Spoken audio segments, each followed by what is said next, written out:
Good evening, everyone. Welcome to Tate Modern. My name's Richard Martin. I'm a curator in the public programs team here at Tate, and it's my immense pleasure to welcome you all to this very special conversation between Joan Jonas and Marina Warner.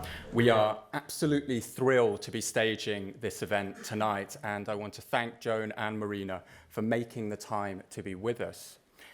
If you've been around Tate Modern over the last 3 months, you might feel like you've been living in a strange and wonderful world, a world filled with movement and masks, a world containing rivers and trees, as well as screens and projectors, a world shaped by myths and stories, and a world that thinks about its own ecology, whether it's volcanic sagas or furious winds. This is the world of Joan Jonas, and you might have encountered it in the exhibition on level 2 in the Blavatnik building, in performances in the tanks as part of the live exhibition, or in the Turbine Hall last night. We'll have further screenings here in the Star Cinema over the weekend, with Joan introducing films and videos from 5 decades of her career, and she'll also be offering a Q&A at the end of Sunday afternoon screenings. The exhibition continues at Tate Modern until the 5th of August. It will travel to Munich and then to Porto, and its legacy is set to influence minds and practices for years to come. Joan will be reflecting on her extraordinary pioneering career this evening, and we couldn't have a better conversation partner for this discussion. Dame Marina Warner has often, in her rich and highly acclaimed writing, explored similar territory to Joan Jonas, examining the power of myths and fairy tales, thinking through notions of gender and across national borders. Marina's work includes novels, short stories, essays, critical studies, and histories. She's the recipient of a dozen honorary doctorates. She's been a teacher, a curator, a broadcaster, and a judge of literary awards, most recently the Man Booker International Prize. Marina is currently Professor of English and Creative Writing at Birkbeck. She's a professorial research fellow at SOAS, and she's the president of the Royal Society of Literature, and I've barely scratched the surface of her achievements in that summary. There will also be an opportunity for you to join the conversation this evening and to offer your questions and responses. We'll finish here in the auditorium at 8 p.m, but then as a special bonus addition to the evening, Joan has very kindly agreed to sign copies of the exhibition catalogue from 8:15 to 8:45 in the Terrace Bookshop, and that's just across the Turbine Hall. Thank you all for coming. I hope you have a wonderful evening, and please join me in giving a very warm welcome to Joan Jonas and Marina Warner.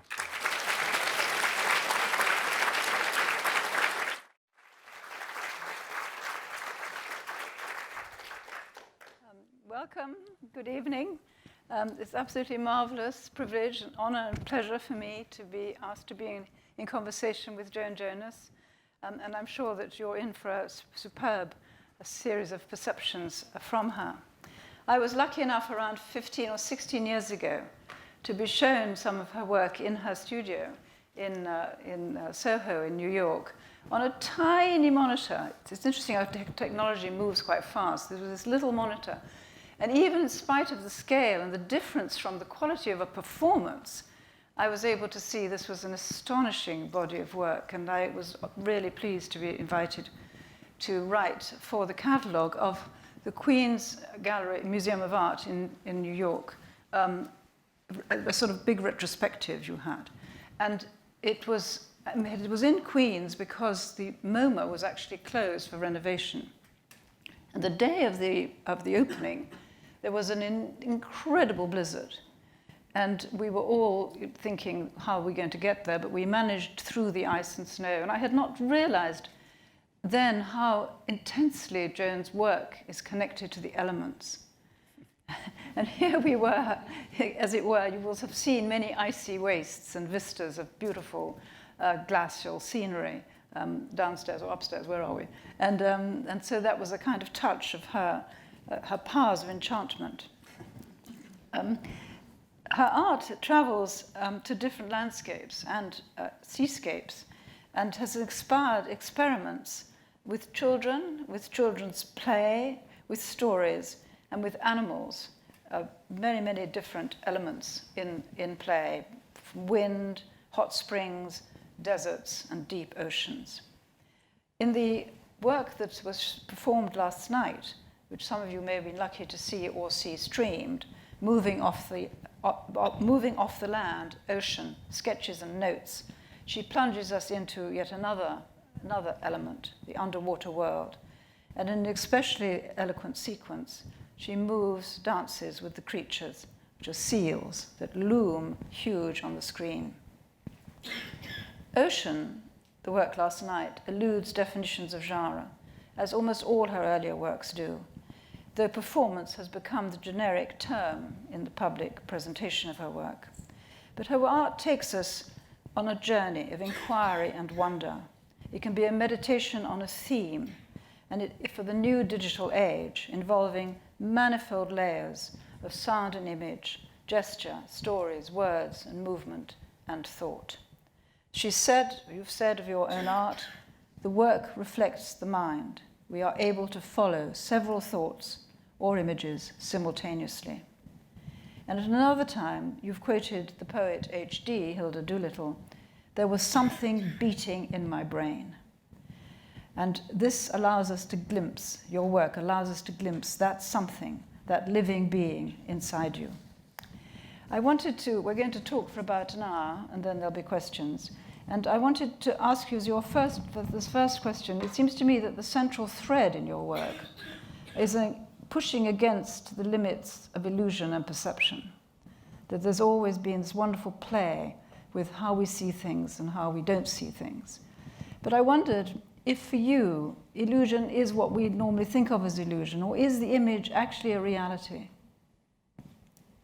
I know you just asked me that question. I want to say also that I'm really honored to be with Marina. I have such great admiration for you. Thank you. I think it's become a reality over the years. I think when I first began to look at images, I think probably the main thing I learned in my studies was how to look and how to stare at something until it gets transformed into something else. And we can look in different ways, and the image changes as we look at it, even though it's supposedly staying still, but it has its own energy. And so I was very interested as a child. Growing up, I saw magic shows. I love them. And I spent a lot of time in the woods, in the forests in New Hampshire by myself, wandering around. And so I think all those experiences come from how you experience looking at the thunderstorm moving across the valley, and being amazed at the wonder of it. So I think children experience these things at an early age. And so when I began to look at paintings and sculpture, studying art history, it was the same thing. You look at a painting for a long time. And I don't know if we look that way anymore, but that's the way I began. But you also began looking at quite common experiences that we kind of discount and we don't notice, like how duplication in a mirror will change the experience of a room and your whole way of understanding space from the very early, these first mirror pieces. Well, that's right. I was inspired, as I've said many times, by Borges and the way his stories in the book called Labyrinths, and the way he talks about mirrors. And he describes mirrors, and I've quoted him, in many different ways, and how mirrors are abominable because they multiply the human race, and then relating it to his endless library. So I become interested. Literature and poetry also inform how I see things and experience things. But Borges was frightened of mirrors, wasn't he? I guess very, he was. very scared. Yeah. But are you frightened of mirrors? You use them so much that... I think they make people uneasy. I enjoy... I think when I first began to use my first mirror pieces, people would sit in the audience and I'd see they were very uneasy when the mirrors came in front of them. And I feel the same way. When you're at a dinner party and there's a huge mirror opposite you, you don't want to look at yourself. It's a very complicated, it's a little bit of a complicated, in public, people, you can look at yourself privately, but in public it's another issue. But you've used distortions to glass spheres and crystals. When I first began working with mirrors, I rehearsed my piece over and over again, and I noticed that it changed my way of seeing the space. So I was interested in how changing the perception of the audience as they looked at these mirrors, multiplying and reflecting things immediately around and altering the space, actually. And then you joined this up with the new technology that was coming in. Yeah, so well, shall I just? Yes, I'm not- yes. I'm So in there's charge of there's this. But anyway. yes. Um, I mean, yeah. So this is the duplication that actually abolishes the subject in Yeah. this particular one. yeah. But you then joined this up, as I say, with you bought a porta pack quite early on in the early 70s, I think, or perhaps When I went to 60s. Japan, like in Yes. 1970, Yes. yes. And, well, that was another, then how does, well, then I was interested in how to change the image. I mean, that was my first way of thinking about the image in relation to the mirror, to the closed-circuit TV, and then to in the outdoor work, to the perception of the image in the distance. So I was interested in, how can I alter the image? How can I look at it and alter it for the audience? But you were creating, I think the next one shows the line across it, yes. You were creating these illusions of time as well as it in vertical roll, which will be one of the films that will be shown. Organic Honey's vertical roll. Well, I mean, everybody always asks me about time in my work. And I don't have a philosophy about it, but I say it in a very practical, concrete way. I deal with time. Well, I've been very influenced by music, and my idea of time has something to do with music. But I think of time in relation to, for instance, in the outdoor space, how long does it take you to walk across that space? Or in the indoor space, the same thing. How long does it take? And then how long does it take to tell the story until it's told? How long does each action take? And how long shall I do this? Sometimes one can go on too long and one can make it too short. So one's perception, I'm interested in how one perceives time. If you're very busy, time goes very fast. If you have nothing to do and you're bored, it seems to drag on. So I'm interested in these different... And if you experience novelty, and one of the things I think that art does is the kind of epiphanies that it offers us actually slow down time because the experience becomes so rich.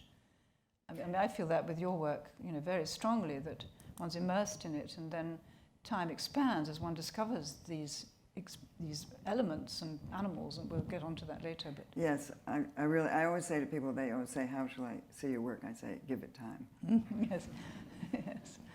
The other aspect of time and this digital technologies that you began experimenting with as you explored illusion and perception is that you let chance and improvisation and that kind of happenstance enter into the work.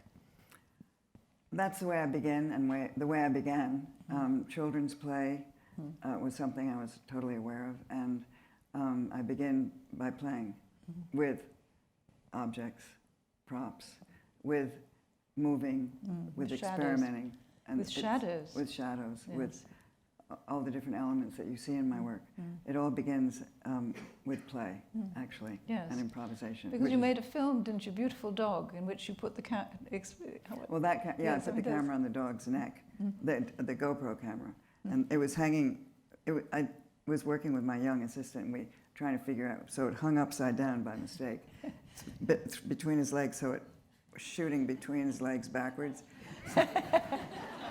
and so you could see him walk. Everybody was upside down. We were on the beach, and anyway, it turned out to be very funny, a little funny. Well, and also beautiful. I mean, it was Yeah. it's a totally unusual, and also it's circular, isn't it? The image is. It's a what? It's a circular. I mean, the image is curved. It is, And because that's- there's a fisheye lens in Yes, there. because you've been upstairs you have these curved screens as well.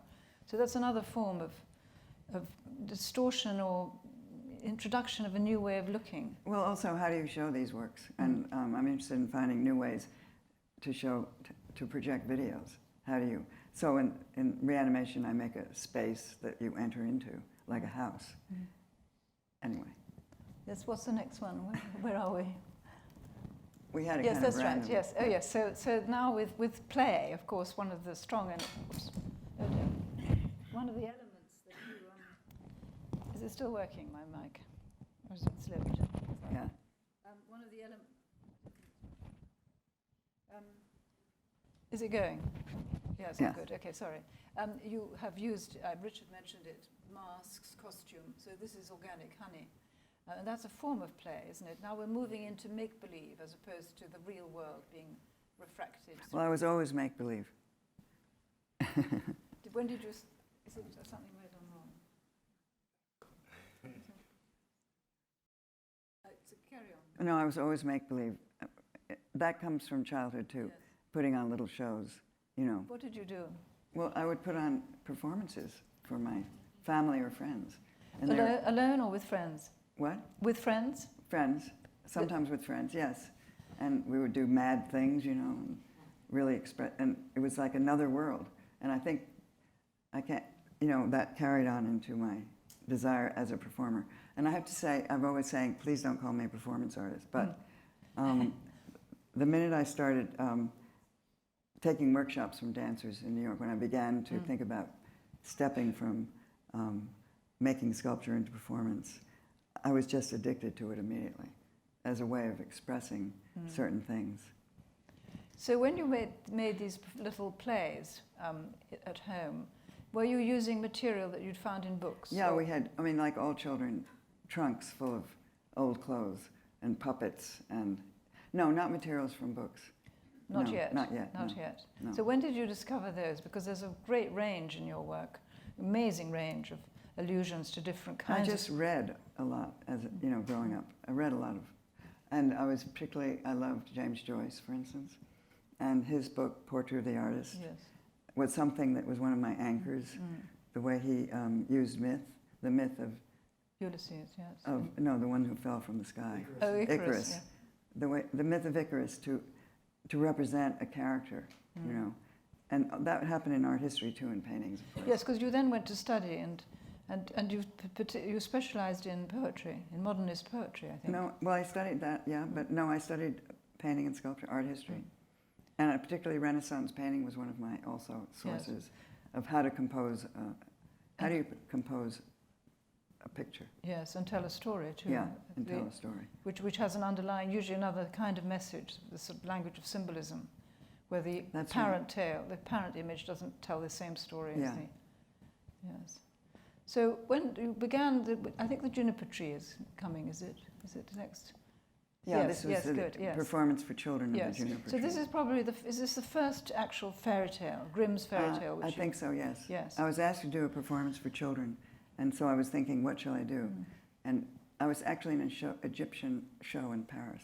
I just mentioned that because Egyptian art is always in your inspiring. mind. Yes. And I thought, oh, a fairy tale. So that's why I chose a fairy tale. Yes, because you make this very interesting connection between Isis and Osiris and the juniper tree. Well, the way I work with fairy tales is to research their sources, the roots, and so analyze it. Like taking a story apart, the juniper tree is red and white. You know the colors in fairy tales. Red is blood and white is snow. So the colors are based on that. And then I traced the fairy tale across, I think, a lot of them, they went back and forth, but they came across Northern Europe with the migration of people. And they came from each, and the myth of Osiris is the same thing. The story of the juniper tree, in case you don't know, is really pretty, but what was it? You couldn't give it your version. It's a family, there's a good mother, she dies naturally, and there are two children left, a girl and a boy. And the second mother, wicked stepmother, decides she wants to get rid of the little boy because she has a son. And so she tells the daughter to close the trunk on the poor little boy's head. The head comes off. The daughter is blamed for it. And then she cooks it up for her husband. He eats it and throws the bones under the table. The daughter gathers all the bones, takes them out under the juniper tree, and to make a long story short, a beautiful bird comes out, and the bird comes and drops a big stone on the wicked stepmother. And anyway, a lot of people think, oh my God, well, it is a terrible story, but no, but I have a friend, Susan Howe, who's a poet. Yes. And sometimes I call her and say, you know, she has a vast knowledge of literature. I say, so she said her son's favorite story was the juniper tree. Yes. And then luckily I had read Bruno Bettelheim's Uses of Enchantment, which says that fairy tales are teaching stories for children, how to survive. Anyway. But how did you alter it when you did it for the larger audience of adults? Because this is the children's version. And then you did another version, well, perhaps several versions. The installation is downstairs. Yes. We have a picture of it. Yes. It's quite a different setup, and the children's story, I think, was much simpler. And they came rushing up to me afterwards and said, "Are you a witch?" And what did you say? Well, I said, "No, I don't want to be. Well, maybe a good witch, but not a bad witch." Anyway. Yes. But the children's audience is the toughest, because they're the ones who are going to, they'll start to talk. But they were actually paying attention. Yes, yes.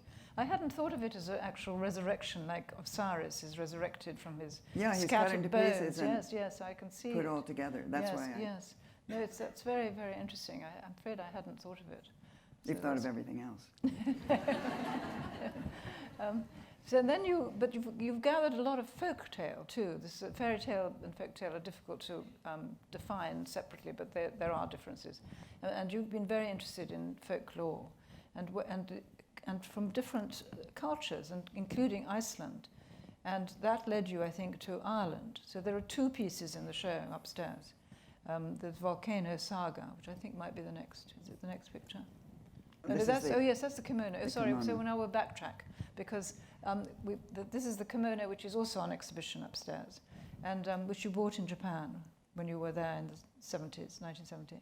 And you had access there to a lot of Japanese theatre. Well, I was very influenced by my trip to Japan, because the No Theatre and the Kabuki Theatre, first of all, the Kabuki Theatre uses every kind of illusion and prop that you can imagine to create illusions of water or whatever. But I was more influenced by the No Theatre because it's an abstract music dance theatre.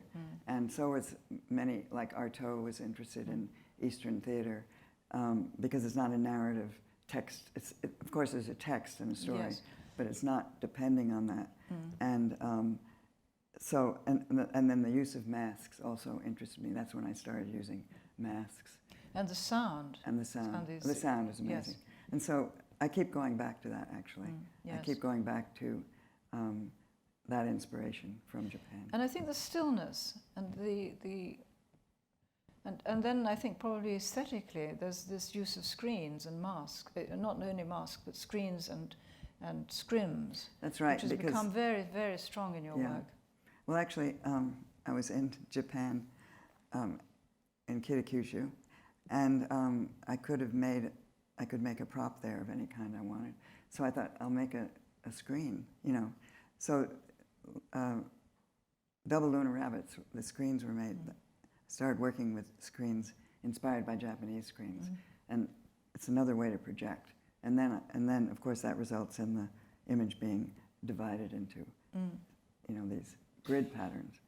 So one thing leads to another. I didn't do it for that, but that's what happened. Actually, last night I thought the amazing thing was when you had these scrims that you caught the image on, but they were transparent at the same time. So the fish seemed to be very much in depth, in kind of 3D on the stage. That seemed an innovation, actually, that use of the veil, of the very transparent. I'm sure somebody's done it, but anyway, for me it's a with new the way film of projection, using it's it. very, very beautiful. Yeah. So I think now, this is you playing. I think we can move on. This is Mirage. Yes. Do you want to? Well, mirage is another term for illusion. Yes. And both a natural phenomenon and a psychological state, which I think is a double play that's often happening in I your was work. influenced by a trip I took to India. So another subject we could talk about, not now, but would be how journeys affect me all through my life. Go ahead. Yeah. Do talk. No, but I mean, I'm very affected by visiting other countries. And maybe I always wanted to go away from home or something like that. But I'm very interested in other cultures. And when I began, when I studied art history, I was also interested in how art begins.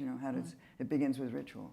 And so that was something else that informed my work. Early Greek art, Minoan art. It's all beginning with ritual, Chinese. And that interested me. I mean, you've sometimes, you and I have talked, and you've sometimes rather resisted the implications that myth takes one into the area of the sacred. How do you feel about that now? I mean, I once used the word shamanistic, and you were quite resistant to this. No, my resistance was being, yeah, when you said I was a shaman. And I think that makes it too pretentious for me. Yes. Maybe it's okay for you to say that, but it's not okay for me to say it. But I think that, yes. Because if we say that, then you have expectations which are not going to be fulfilled. But when you say that the work is in the space of ritual or in the tradition of that space, that's because you, first of all, make a space through your performance. I mean, it's only recently that you've been in museums and galleries. That's right. I mean, you used to create the change the space, change the mood. Well, I make a space to enter into. Yes, yes. I mean, I always think of, I make a space and then I step over a boundary. Yes, yes. And in the beginning, when I first started performing, I did a lot of research about ritual and magic and shamanism and spiritualism. And I think with many artists, I always like the quote from Matisse that he follows one line throughout. I can't remember exactly, but he follows one line throughout his work, and I always like that quote. It made sense to me. So you do all this research in the beginning, but then you don't have to continue doing that research. You know, I don't have to continue to read about, say, shamanism, or it just becomes part of your unconscious or conscious being, and it's always there. But and so I don't like to. I feel like if I refer to it in a conscious way in the piece, then the piece becomes self-conscious in a way. Do you see what I mean? I think it also arises from a way that you modify belief, or the way you invite us into your imagined world, which is that there's always an irony and always a slight edge of, you know, what is happening, a sort of distance. In fact, Douglas Crimp said, he often used this word desynchronization in your work, and I think this idea of the disjunction or the delay means that you're not involving us in a sort of sacred ceremony at all. And yeah, it's true. I think Douglas wrote one of the best descriptions. Well, I mean, Brecht used, I didn't ever study Brecht, but I know. The one thing I know is he used this idea of disruption and to shock, not really, but I mean, maybe I'm wrong. But I like to, when I started relating the process of editing in video to my work and film, I mean, I was ever interested in film to begin with before I started doing performance. It was another inspiration, you know, because I refer to different disciplines and brought them all together in my mind. Yes. Film, painting, into performance, and music. And so using the idea of the edit and the cut and the fade and the dissolve in my performances, you know, sometimes I would go like that, and that the audience is shocked. I'm interested in disrupting the romantic involvement in a way. I don't still think of it that way, but that was my original, the original way There's also a sense in which this kind of detachment or disjunction is. Do you think it's slightly surrealist? Do you think the sort of the? I'm sure. Yeah. I'm sure it is. Because some of the filmmakers you like are that era. No, I think that I could say I'm very influenced. I mean, yeah, I am a surrealist in a way. I mean, no, but what interests me about surrealism is putting two things together that don't make sense to be put together, and then something else comes out of it. That's one aspect of surrealism. And the dream, the idea of the dream. Yes. That was one of the this was the saga material that you used in Iceland. It's actually a dream saga. And what's interesting in Volcano Saga, we see these two people, one interpreting the other one's dreams. And I think that you said about sagas that they're the place where the supernatural is most natural, as it were. There's almost no division between... Well, in Iceland, I was so interested in going to Iceland. After I'd read the saga, the Laxdæla saga, I went with Steina Vasulka, who's Icelandic, and she was my introduction. She told me all the stories. But the Icelanders believe in these characters. I mean, when I went anyway. And they talk about the characters in the sagas as if they were still there. Yes. They say, he lived there, she lived there. Yes. And so they're still there. And actually the sagas are based on real stories. I also think that all these myths and stories are based on real things at one point.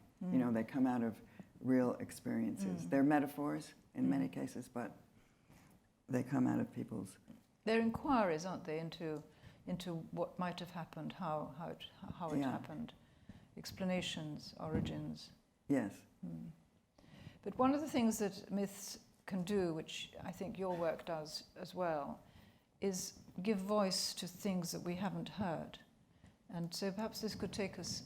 This is another example of a technical experiment, the negative. Do you want to go on? Because I think Well, this we've is got out...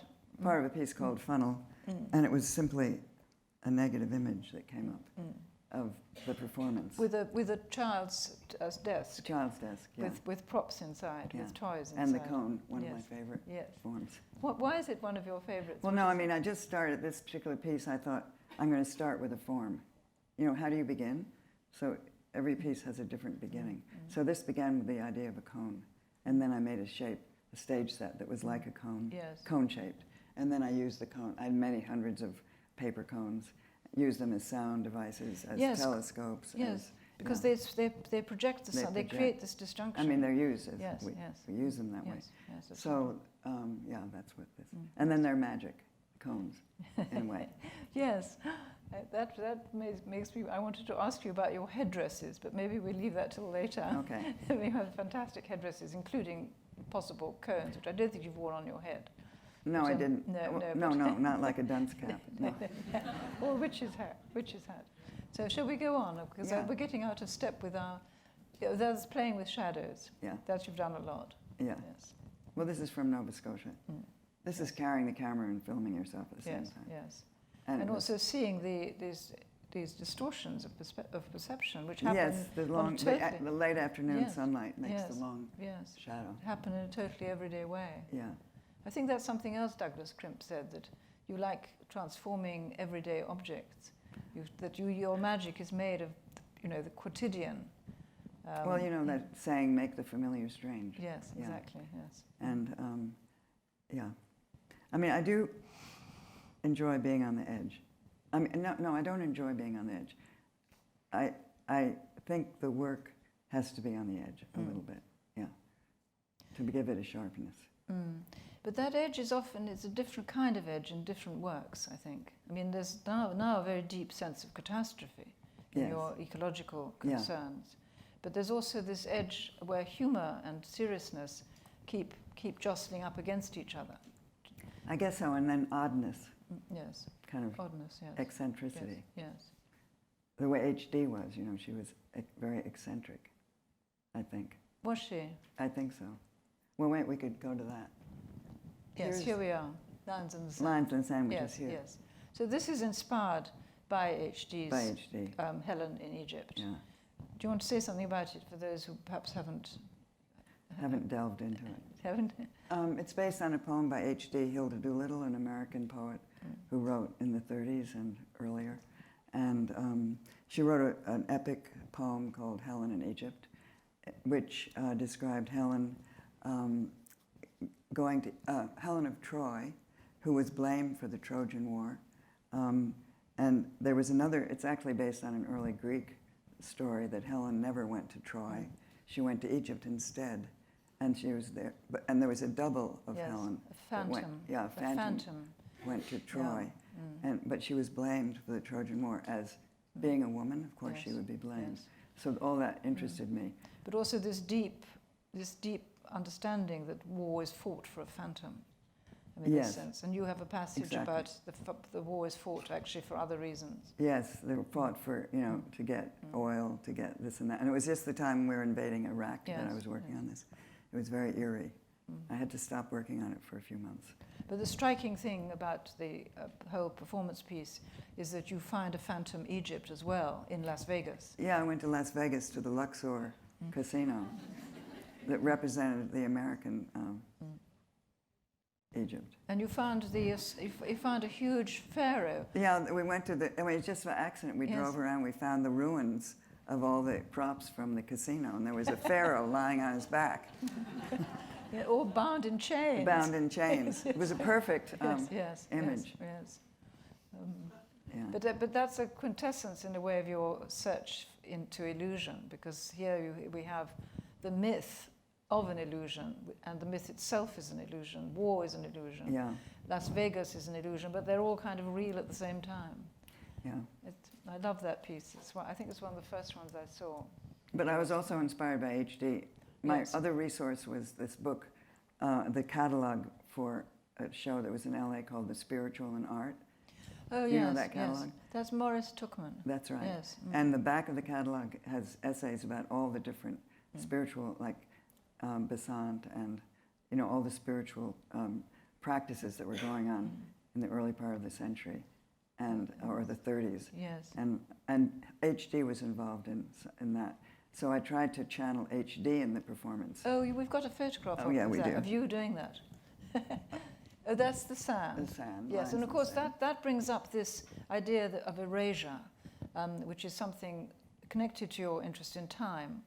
The drawings that are made and then effaced on the blackboards, and this, Right, the sand, and then- or the destroyed. lines in the sand. Yeah, I destroy this drawing in the performance, and some of my friends are horrified at that. So anyway, And you But the throw next- yourself on it. Yeah. Don't you throw? You crumple Yes. it up and throw yourself on it. Yeah. Anyway, this is me trying to channel HD. Anyway, Yes. I mean, because I didn't want to, and you know, sometimes I play I have played the characters in the Juniper Tree of the mothers and so on, but I didn't want to represent Helen. She's too much of a heroic figure. So, but we had two women in the performance, me and Ragini Haas, and so there was the double of the two women. But I was more interested in, nobody knew that who saw it, but I was more interested in delving into HD as a woman who was a poet. But I think this image catches this equivocalness that we're talking about, where the oddness undercuts any kind of portentousness that might be attached to being a magical, shamanistic person. You're kind of undercutting your Yeah, own. it's true. Yes. I think humor is very important. Yes. Yeah. Yes. Well, you have this. The Reanimation is inspired by Haldor Laxness, but we should come back to that because we've got the next one is Warburg. Oh, it's the Yes, Volcano yes. Saga again. Oh, this is Volcano Saga. Should we go on? No, let's just look at them. Okay. Yes. So this is. Well, this is the performance version of Volcano yes, Saga. yes, yes. And- Because there's a film version upstairs. Yeah, Yes, that's the one with Tilda Swinton. Tilda, yeah. Yes, and the seer. I mean, I worked quite a bit on the performance. Yes. And then finally, when I made it into a video, which is upstairs, I wanted a real actress. And she was a friend of mine. Yes. That's how I met Tilda. It's almost the first time, or the only time, is it, that you've used somebody else rather than yourself? Is it? I mean, you didn't go back to that either. You didn't continue using someone to. Yeah, lately I've been staying in for some reason. I Yes, don't know why. that's good. That's good. Yeah, it's wonderful.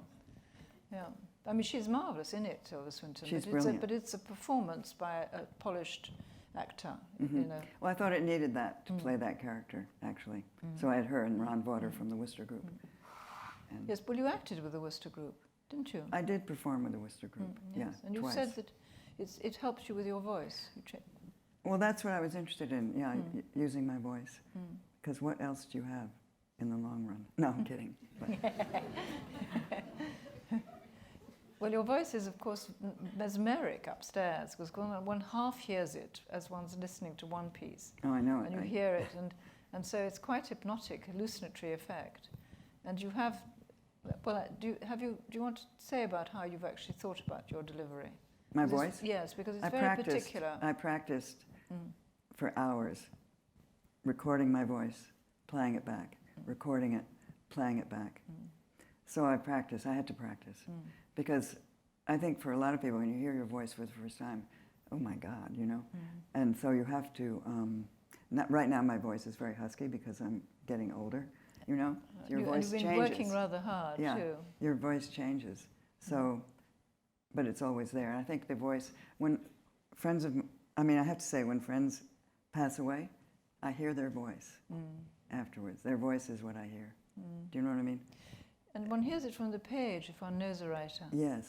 It yeah. means that one can't really read a writer one knows well without the strange That's right. Yes. effect that they're there. Yeah.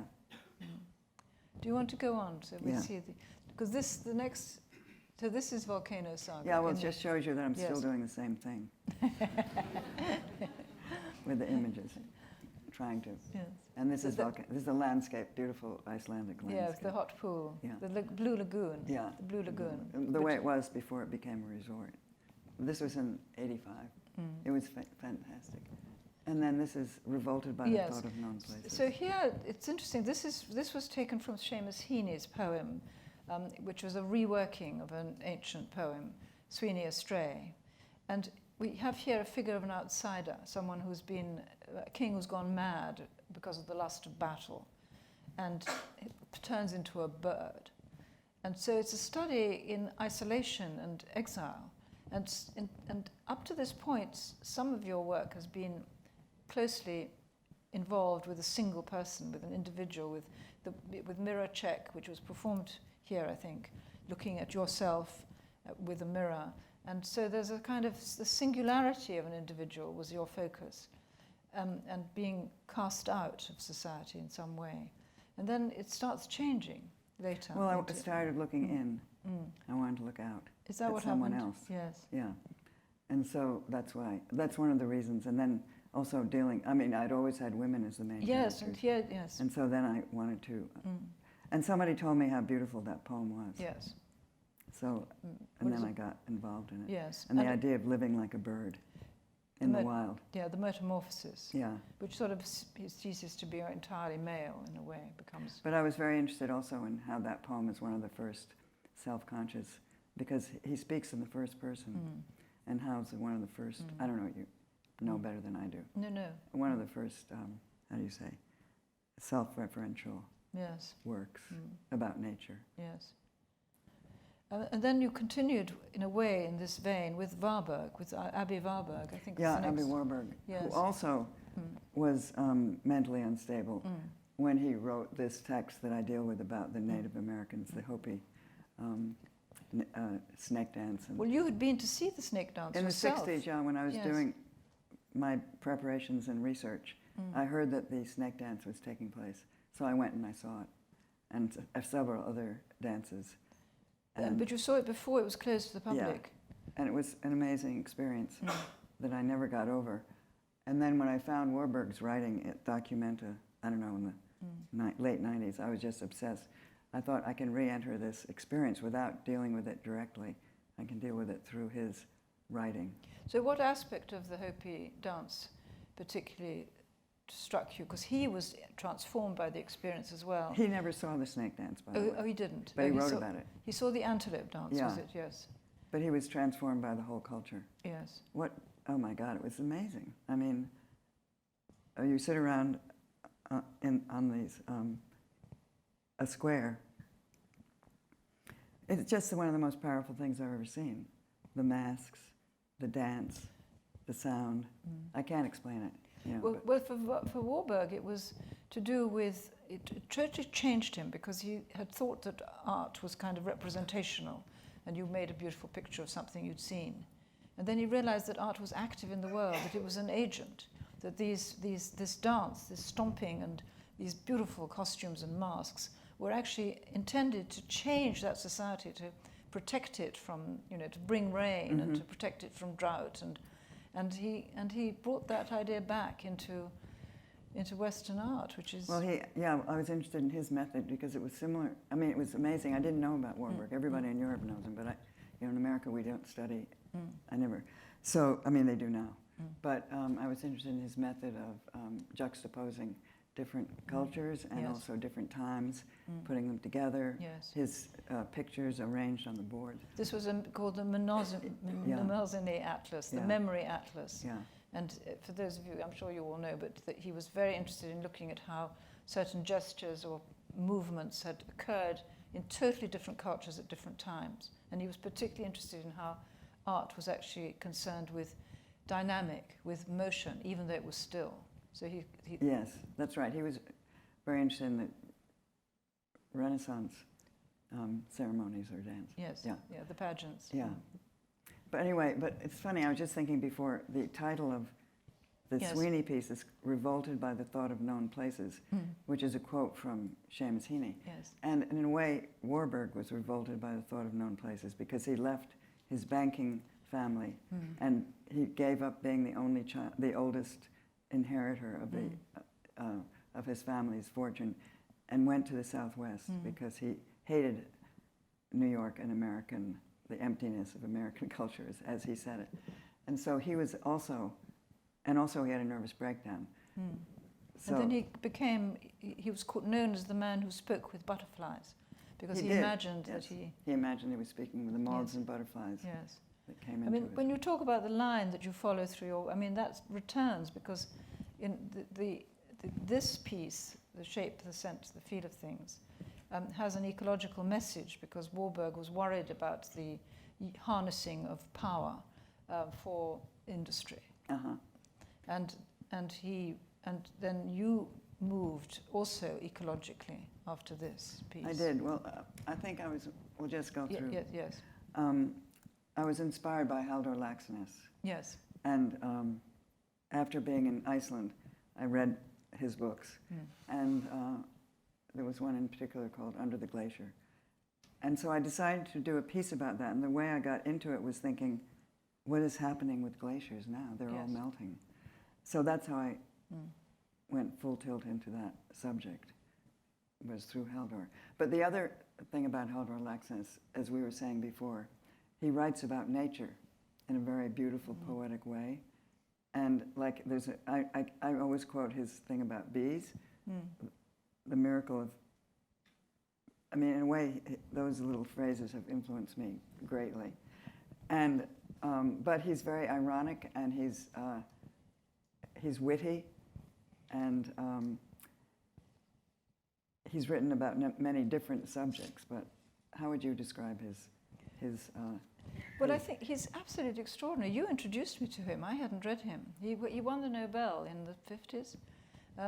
But he's got this very poised between mysticism, and it's a nature mysticism. It's not related to any religion.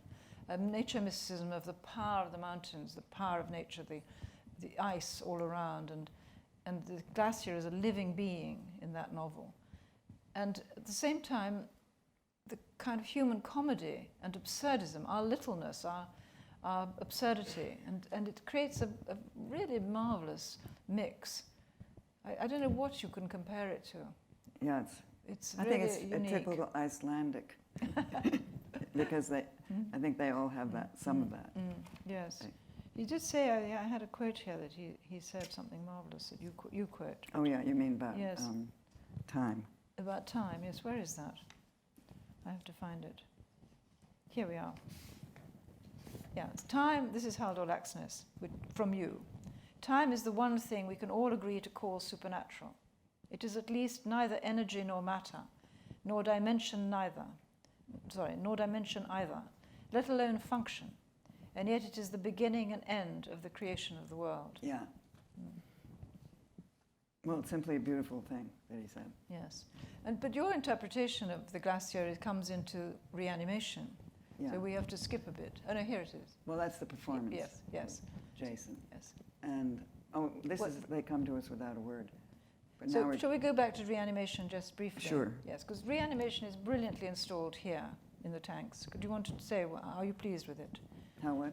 Are you pleased with how Reanimation yes. is installed? Yes. Very. The tanks are one of the most. Yes. I love this rough space. Really, I like that space.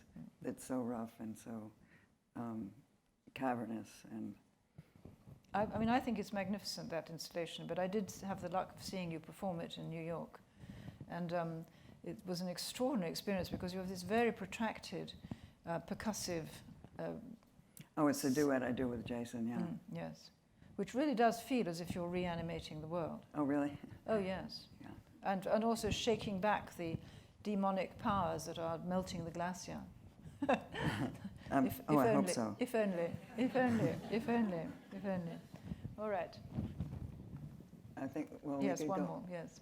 to this last speech. yes. We're almost... yes, we are. That's right. Very good timing. This is They Come to Us Without a Word. Yes. But So we could go... this is They Come to Us Without a Word, which was the Venice Biennale, American Pavilion. And it's inspired by Cape Breton. We haven't, or how do you say it, Cape Breton? Folklore. Ghost stories. Ghost stories. Cape Breton, we haven't said what it means to you, so maybe you could say you went there in the 70s. Well, I went up there with a group of friends in the 70s, and we all stayed there in the summers. And it's just, well, first of all, I was very interested in Celtic culture, which it is. It's French, Irish, it's the Scots. furthest east of Canada. Yeah. Very, very close to the Arctic Circle, isn't it? Well, Not very close? you know what's on the same latitude as? London, no. No. Paris, Rome. Rome. Naples. No. But it's a totally different climate from Naples. It's more like Amsterdam. It's like, it's Amsterdam. I see, yes. But So- it's huge skies. And Yeah. I mean, according to It's your beautiful, imagery yeah. of it, yes. But then they had, the fiddle music is from Scotland, and they still do dances, these kind of square dances that I go to all the time. And I was just, and when we first went up there, a lot of the old people were still alive who spoke Gaelic, and really? who had all these beautiful stories. So Yes. anyway, I was drawn into it, and Yes. it just spoke to me, and I love it. I loved it. And I've done a lot, it's inspired a lot of work. This one is about, there's a lot of ghosts in this. Well, I use, people very conscious of their heritage. So there used to be a magazine that published nothing but stories that people told. And so there are many ghost stories that people told. And they believed in ghosts very strong. They still believe in ghosts. They used a wonderful word, foretokens. So Foretokens, these are, yes, yeah. premonitions, Yeah. that's dream right. premonitions. Yeah. And bees. Yeah, so the installation combined this sort of phantasmic universe of the local people from Cape Breton, but also your now move into large groups, sort of communities of creatures interrelating. So you moved from the solitary, exiled outsider figures like Warburg and Sweeney, Astray, and into looking at creatures that are, actually social creatures like us, but bees. Well, I became very interested. Yes. It's a fascinating subject. And of this quote by Halvard Laxness, the miraculous, what bees do. And so I became interested in the miraculous in a way, in a different way. Yes. This is a lovely word, miraculous. Yeah. Yes. And it's the same with a piece I did last night.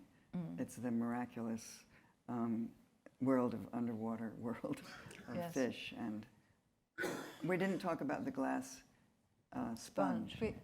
Here it is. Oh, Is it? no, Oh, that's the bird. it's the end. Where I did think it we go? went through it and I forgot to. Maybe we don't. No, we don't have it. Maybe it went. I'm not sure it went. Maybe it's one before. No, No, it must have vanished. it vanished, like many things. Yes. But one thing that interests me, like the shape of the beehive, Yes. is the same. Their eyes have the same shapes. Oh. They're composed of many different, Yes. same shape. And I've asked people about it. Nobody can explain it to me. Really? You know what I mean? Yes. It's like, Well, these miracles, as you call them, which I was calling wonders, but these miracles are many in the new work. You've discovered. I mean, you have this long, beautiful sequence about an octopus's intelligence yeah. and how fish think. Well, no, how fish, yes, how they perceive.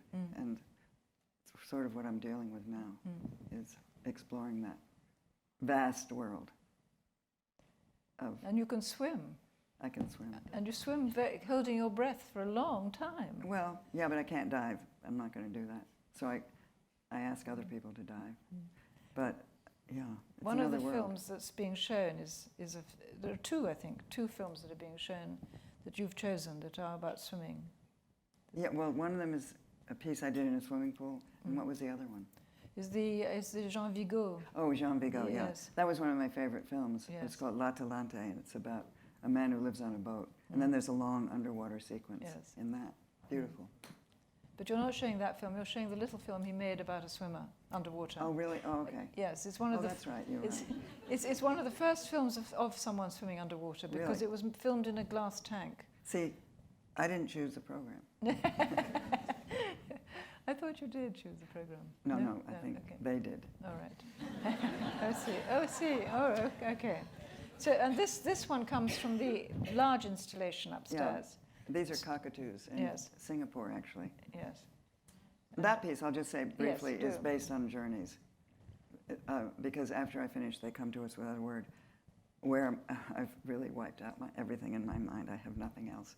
So then I was doing a lot of traveling. The piece went to Singapore, and I went to other places that year, and I took my camera, and I just filmed. I filmed what I was interested in, birds, trees, and so on. Singapore, Genoa, Nova Scotia, India, Kochi, and made work out of it. Santander, Spain. And so that, and then finally Vietnam. One of the videos upstairs is inspired by a trip to Vietnam. Yes. And you brought in children playing with masks. That's right. And also you investigated streams and patterns of these communal congregations of people. So again, this idea of flocking and our reciprocity to each other in species, as species. We haven't talked about animals talking with animals and being an animal. Yeah. We probably should turn it to the audience. Maybe they can ask us that. Ask you that. Okay. Yes. Oh, do you want to play the last? Oh yes, let's play the last Can you one. play the last? Yes. Yeah. Can you hear us? Yes, that's from last night. It's a bit. hard to It's see a what bit. it is. Yes, it's rather blurred. I'm afraid because it's a different kind of image. Oh, It's an image taken from a phone. Oh, anyway. Yes. But this is the sequence at the end with quite an astonishing footage of jellyfish and Oh, yeah. and starfish and the octopus. Yes, very great mysteries unveiled. Wonderful. Good. So now we turn it. I think there's probably a roving mic, is there? Yes. So, so are there any questions or comments?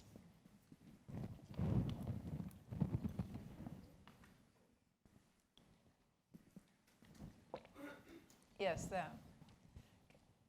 I think you need to get a mic too.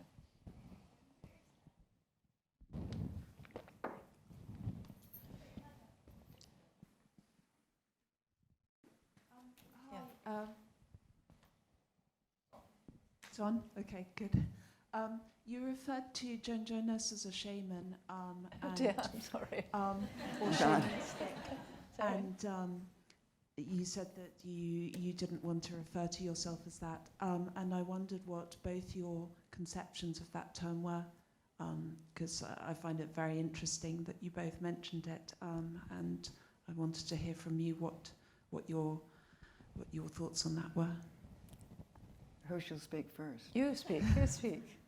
When I began, as I said, my research of ritual, I wanted to begin performance. How do I begin a performance?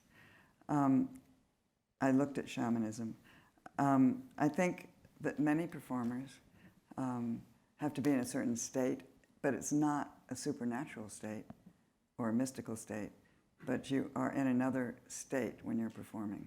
You're not in your everyday, you go into another. On the other hand, while you're performing, you have to remember what you're going to do next. You have to remember you're not unconscious. I was very interested in shamanism. I went to Tibetan rituals in New York. There was one called the Black Hat Ceremony, where all they do, the Tibetans used to do these big rituals. There was one on the piers in the Hudson River. It's called the Black Hat Ceremony. And the Tibetan horns, those beautiful long, they'd play the horns. And all they would do was put a box, open it up, take out a hat, put it on the main man, and then take it off, put it back in the box. So that interested me, that could be such a sacred gesture. I think it would be, from my point of view, I'm not a shaman.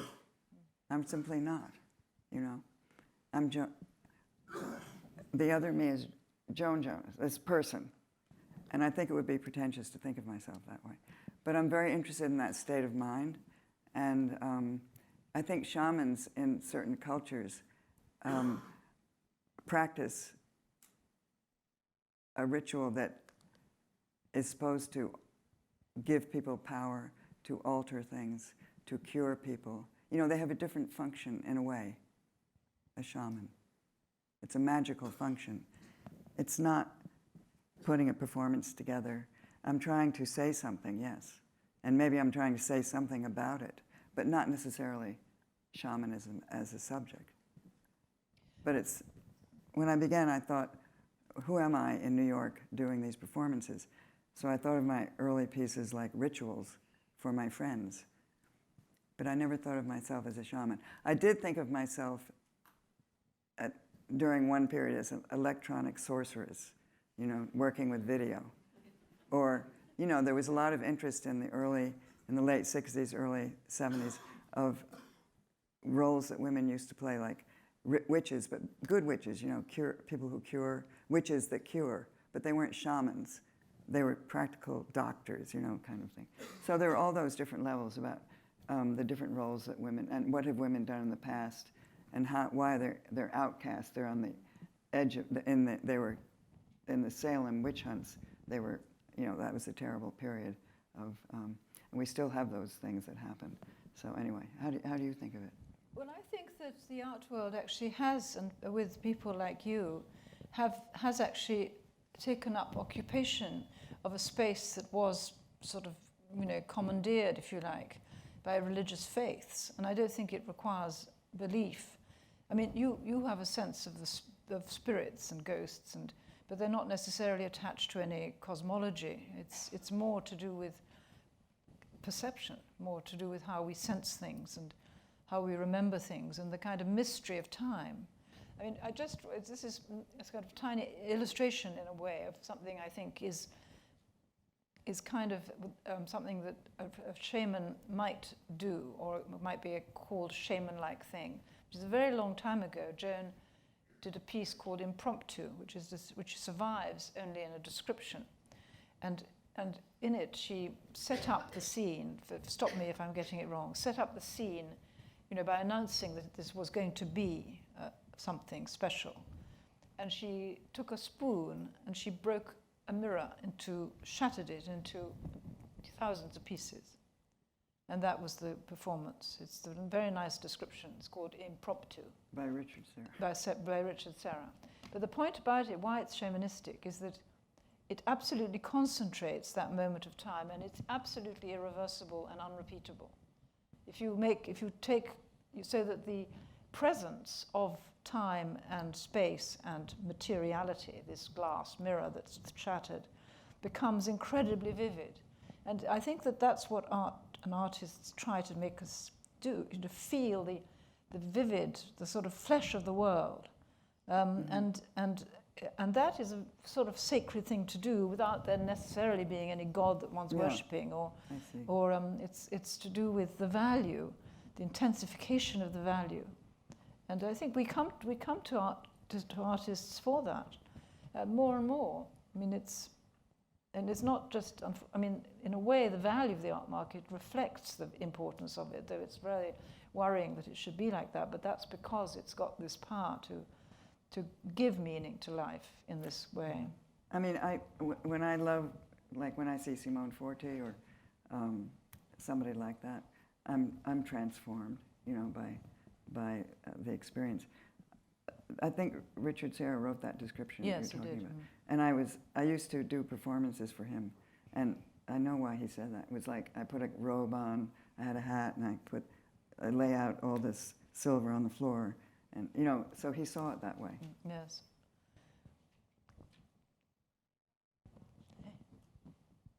Yeah, there's a question here.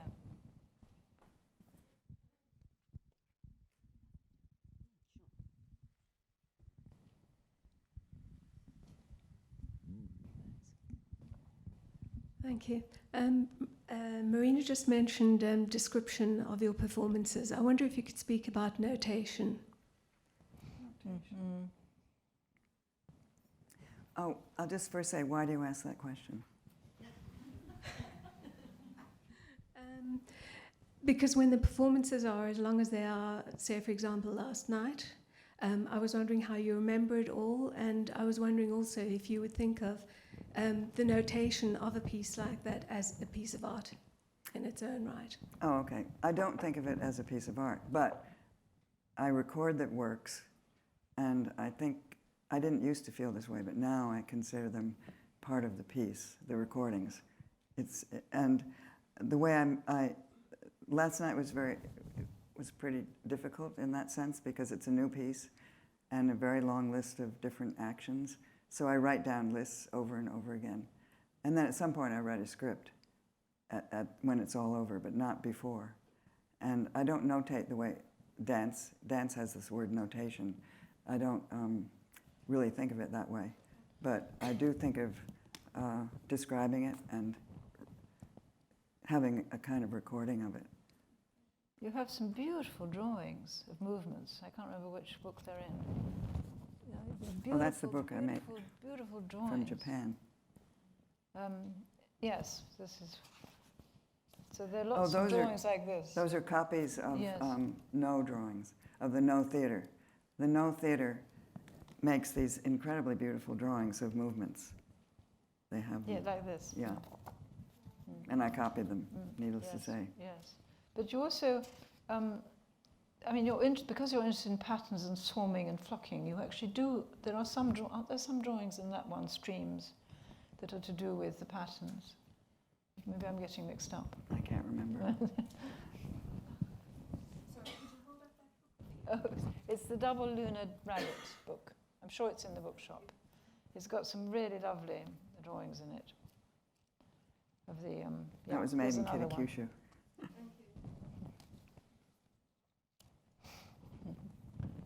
Another question? Yeah. Hello, thank you very much. There's a juxtaposition as I see it in your work. So from one side, there is this disconnect with the audience through the desynchronization in some pieces. And from the other hand, you do have all these shadows, participant shadows in your pieces upstairs. Could you talk a bit more about audience participation or the idea of audience within your work? You mean the shadows that are projected on the screens by the audience? Well, yeah, when the audience walks around the exhibition, you can see your own I have to say that's purely accidental, and it's something that I don't think about because I don't have any control over it, and I think yes, it's what the audience experiences, but it's nothing. I don't necessarily want it to be there, but of course it's there because it's there, and I don't mind it. I'll put it that way. It's not a conscious. My work is not usually about audience participation, unless I specifically decide to make something that might be audience participation, if you see what I mean. So a lot of artists work with audience in a different way, but I don't. I'm sort of, the audience is there and I'm here, mostly.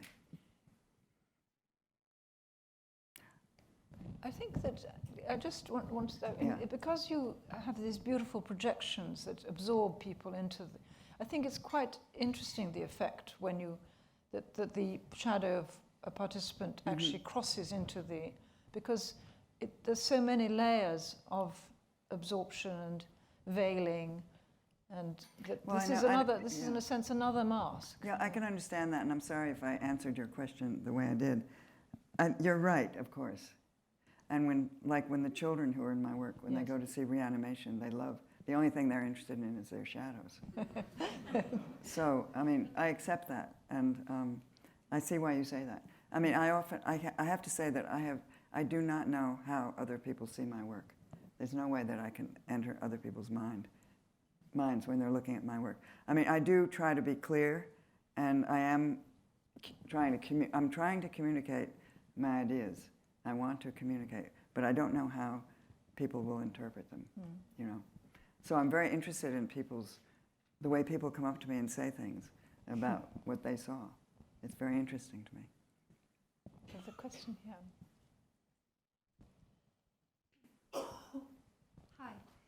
I'd just like to know your relationship, because the times when I've encountered your work, animals seem to be very present. Yes. And that was where you sort of left it. And Yes. I would like to know more about that, because the dog is very present, Yes. or dogs, but also other animals. Yeah, thanks. Well, when I started working with the video camera, I had a dog named Sappho, and I was working with things around me that I had. I mean, I had these fans that my grandmother had given me, for instance. And so I worked with things at hand, like a bricoleur, you know, or going to the beach and working with the stones and the pole. So my dog was there. And so my dog had one blue eye and one brown eye. I became obsessed with drawing my dog. And that's how the first animal entered my work. And then the dogs have always been part of the work. You know, I've had 3 dogs now as an adult. But I must say, Ozu hasn't really, a poodle is harder to deal with. They're so fuzzy. But he's beginning, I mean, the other 2 dogs, Sappho and Xena. Xena was amazing. She would walk into every shot. I'd set up my camera and go and perform, and she'd walk into it and do things with me without me telling her anything. So she was an amazing performer. Sappho was more dignified, more reserved. And then Ozu is just beginning. He watches, you know. So anyway, I'm very interested in animal behavior, and I think it all became much more complicated with the Come to Us Without a Word, the piece in Venice, when I began working on that. And I began to think about, when I began to think about bees, I began to think about animals disappearing. And the news is full of that, as you know. So I became interested in that, and it's very sad, but it's become part of my work. And then now I'm in the deep sea, so it's in another area. So gradually over these last years, and birds, another subject in one of the works here, are birds. When I went to Singapore, I went to this unbelievable place where birds were kept in big, huge sheds in these cages. You can see them. And it's just a very long, well, it's a story that's entered my work. And as John Berger said, I can't really quote him, but he said, that blood was the first paint, you know, there are animals in the caves, and then that the first metaphor was an animal, you know, so they're part of our lives.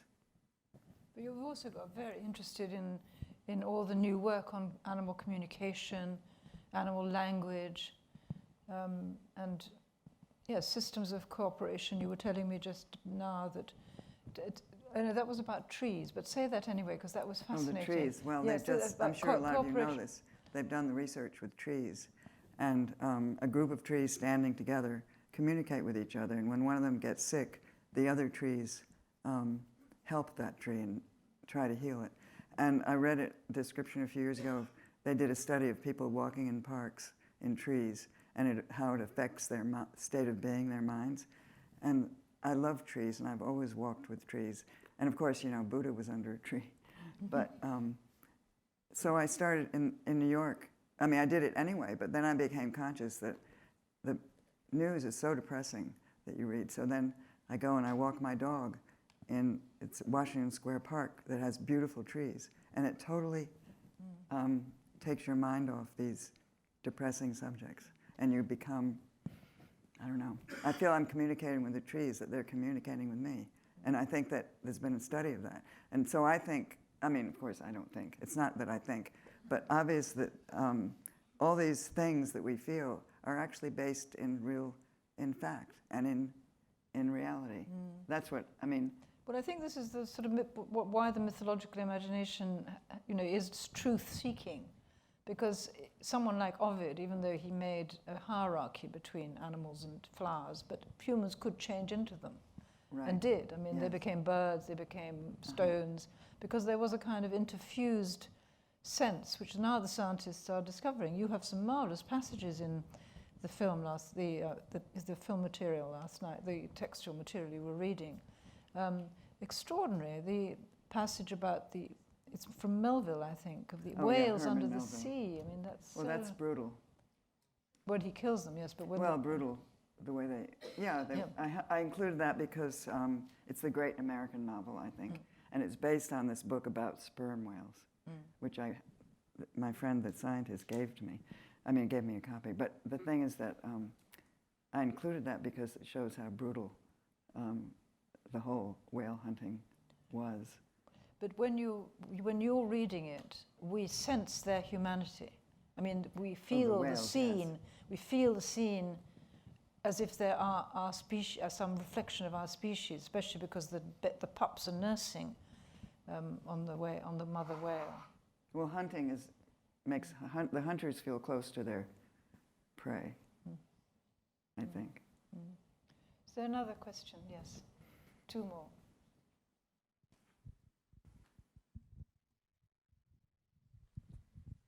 Thank you very much. And I really loved last night. I felt very immersed and at some point very childlike listening to the tales, particularly the one of the octopus crossing over, removing the glass ceiling. And the whole thing, because I didn't want to demystify it. And somehow I thought it can't be true. I sort of kept it to myself. And it went over it. And then today I read about a lion or two lions and a jaguar and tiger escaping from a zoo in Germany. And I was sort of hearing it, reading it through the experience of this, last night's performance and wondering if they'd moved, the bars and how they'd got out. It was rather mysterious, like who moved the stone. There wasn't an explanation at the point I read, that they'd escaped. Were you familiar with this? It's a bit of news today from Germany. I didn't. Animals escaped. But I was just thinking about how in the conversation of shamanic, how it touched on my experience of living today and also actually refusing some fish. So I thought that was, I very much appreciated how it was, rather like secular magic, but also had a rather practical application, and just wondered how you thought the animals had got out, but you're not. Oh, the animals in the zoo? Yes, today. Oh, I have no idea. No, I will find out from you. But thank you anyway. It was really a bit about, I wanted to ask what the person asked there, more about animals, but also really, I suppose I wanted to ask, is it true the octopus moved the... Is that story true? Yes. They told me, they said it was true. No, but there's many stories about octopus. They're one of the most intelligent creatures. And I visited, that red octopus is in the Boston Aquarium.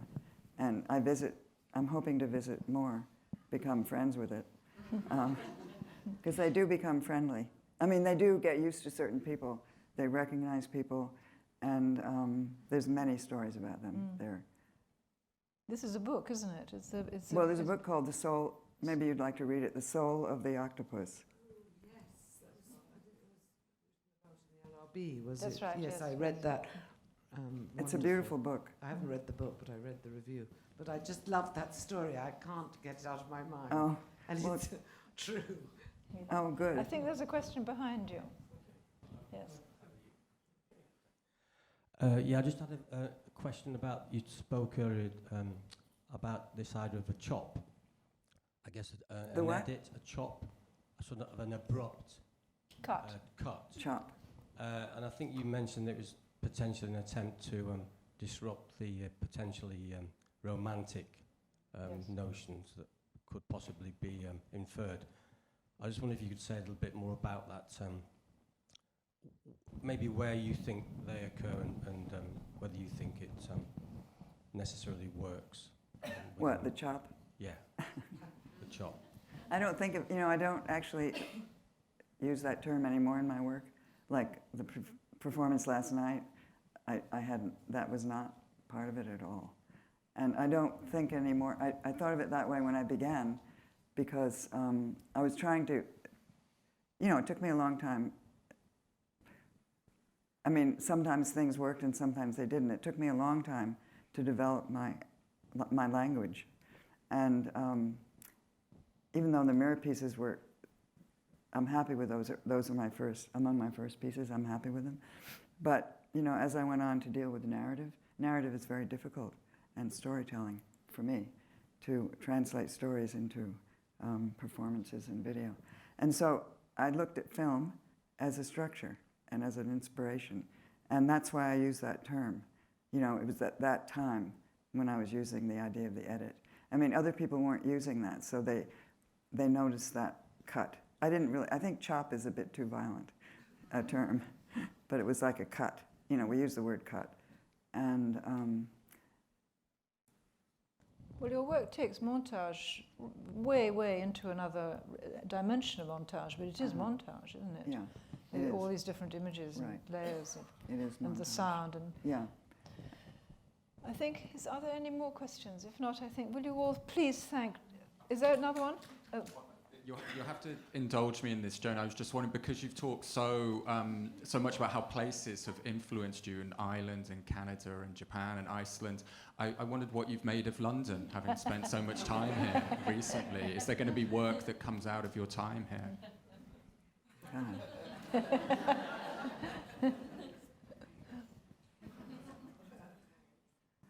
Oh, Shakespeare comes to my mind. What can I say? Actually, no. No, I love London. I actually love London. It's like New York. It's like more like New York than Berlin and London are my two favorite Europeans. I mean, I used to love Rome. I love all cities. The cities fascinate me. Yeah, but I haven't. You know, I did that piece on the river, on the Thames. Catherine Wood invited me to do that, so it wasn't actually my idea to do that. But I'm glad I did it because I saw the Thames, the tide go in and out. I can't answer your question. I can't say that there was one thing that inspired me to do a piece in London. But I can just say that I love coming to London. And I really like the British, you know, the humor. And I saw this production of Shakespeare in New York with Mark Rylance in it. They did Richard III and Twelfth Night. So, I mean, I've been very influenced by English literature, obviously, and Irish. See, the thing is, I'm part Irish, so I identify very much with that part of my background. I mean, I'm a real mixture, like a lot of Americans. But I've only been to Ireland once. I was always afraid to go there. I thought I would never want to leave. But that's not quite true. Well, no, I can tell you one thing about England. Once I rented a car. I'll never forget the experience of driving in an English car out of London on the wrong side of the road. But I drove to, I wanted to see Stonehenge and the White Horse of Uffington. And I went to the Winchester Cathedral too. So I went I went on my own, and that was an amazing experience. Fantastic. Well, please will you join me in thanking you very much.